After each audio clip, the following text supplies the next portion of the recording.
I have here, once again, a PowerBook G4, and today I'll be upgrading this notebook to the maximum amount of memory it'll support, 2 GB, and replace the spinning disk with a modern IDE solid state, and talk about future shenanigans. In the previous PowerBook video, I mentioned that either a hard drive failure or ribbon cable could be at fault for causing a non-boot state where it shows a folder with a question mark. I haven't gotten around to finding a new cable, but I'm hoping that a drive replacement will solve this. If not, we'll try a cable in a future video. Adding flash storage to vintage and retro computers isn't a new thing. Aging platter drives are prone to the downsides of being mechanical in nature. Bearings wear out, heads crash, and materials simply degrade. Almost all old hard drives will fail at some point or suffer an accident that renders them unusable.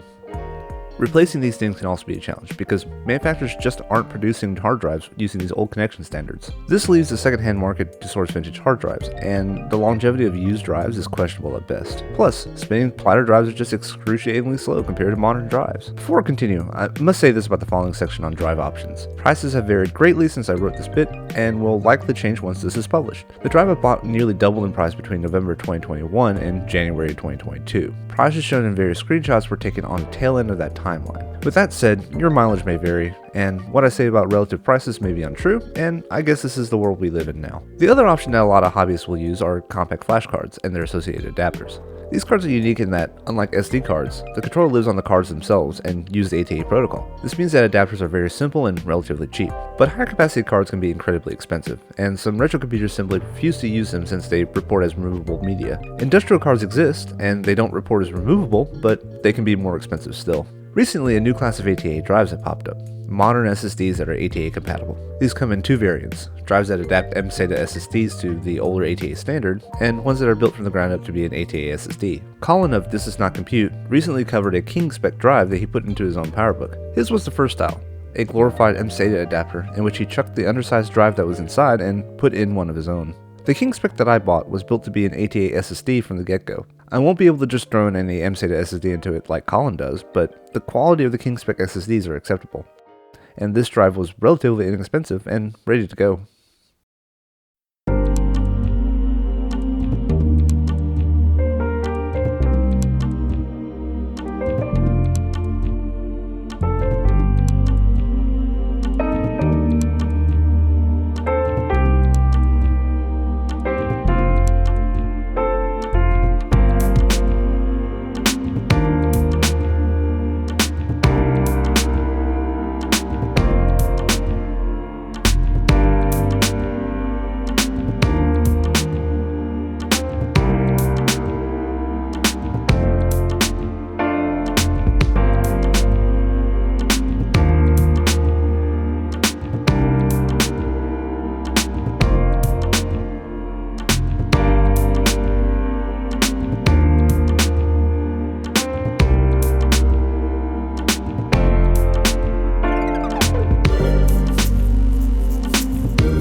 And like that, the machine now has an SSD. I've already copied my old drive to this one, so the PowerBook is ready to boot. But before I do that, however, I need to install the memory.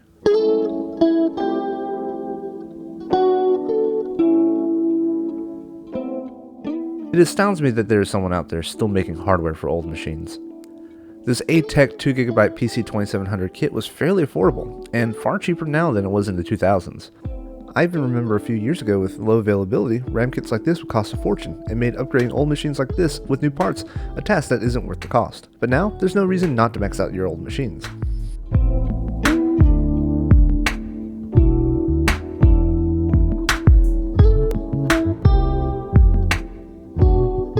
The moment of truth.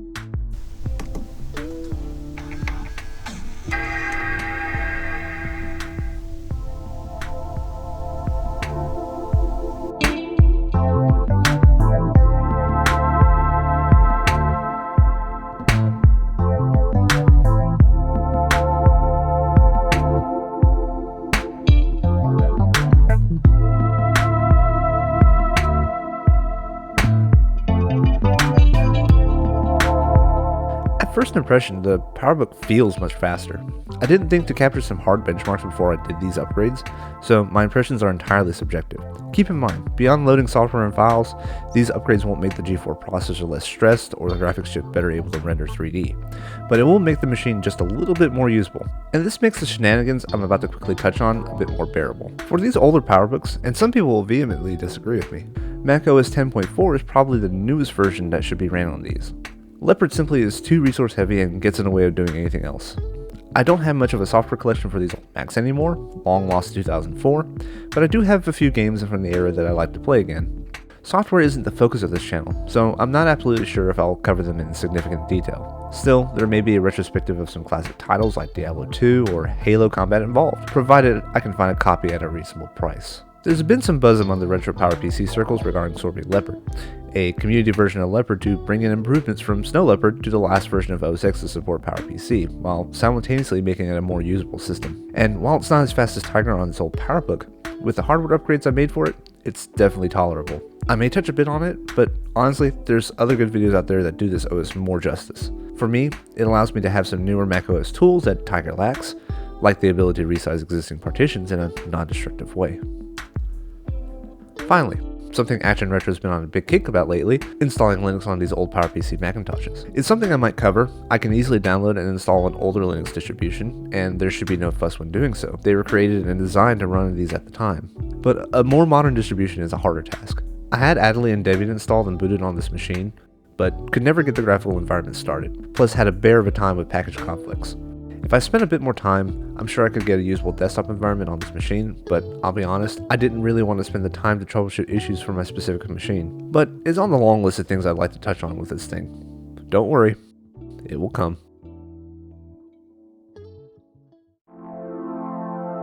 I've been struggling on trying to figure out where to take this video, and what conclusions I must draw. My PowerBook is now a bit faster, and the risk of the hard drive dying is no longer there. The boot issue that prompted some of these upgrades does persist, however. Looks like I still need to track down a ribbon cable for the hard drive now. And yet, it's still not useful to me. The problems I highlighted in the last PowerBook G4 video are still evident. It's not reasonable, nor safe to browse the modern web with this. I have a far better and faster Mac. There's some old software I like to run, but I don't own half of what I want to run, and ethically, I don't want to encourage piracy, despite my opinions on the matter. It's a curiosity to me, a nostalgia machine. Something to pull out of stories when I want to blast from the past that I can hold in my own hands. And I hope the people who are enthusiastic about these old machines get something of value out of my thoughts on the matter. Certainly sharing resources on keeping these venerable machines going into the future is helpful to someone. But for now, I'm going to close the chapter on this notebook. I've got older projects in the pipeline that need more of my attention. You can find me on Twitter, where I occasionally yell into the void about my endeavors for this channel, and if you want to interact with me more directly, you can join my Discord. Links are in the description. And as always, thank you for watching.